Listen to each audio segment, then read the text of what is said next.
Employees as Robertshaw announces it's closing its Chattanooga plant early next year. Good evening, I'm Kim Chapman. And I'm Joshua. More than 130 people will have to find new jobs. Alana LaFleur tells us where the plant is moving and how employees are reacting to the looming shutdown. Alana.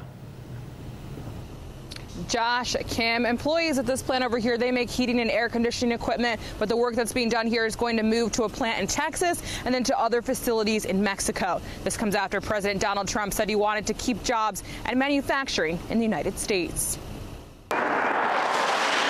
Chris Abels has worked at this plant for the last 15 years.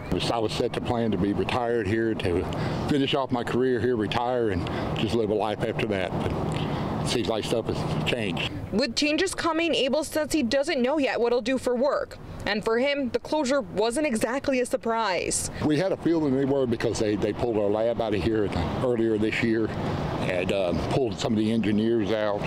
What came as more of a shock was Robertshaw announcing it will move some of the operations to a Texas plant and others to facilities in Mexico. It kind of upsets us with the plans moving into Mexico since we were told that it was going to be America first. Throughout his campaign and presidency, Donald Trump has talked about keeping industry in America. Companies are not going to leave the United States anymore without consequences. Not going to happen.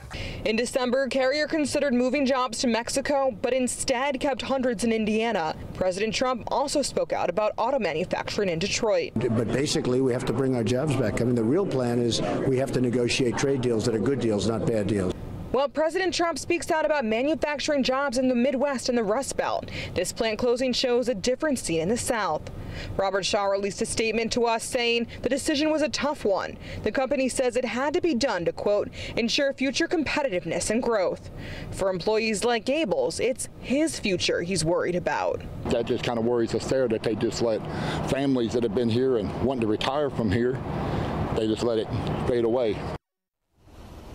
Robertshaw just bought this plant over here last year. Now operations are going to wind down until it eventually closes for good early of next year. Now reporting live, Alana LaFleur, News Channel 9. Alana, thank you. And the company says it will offer severance packages, relocation opportunities, and placement services will be offered in some situations.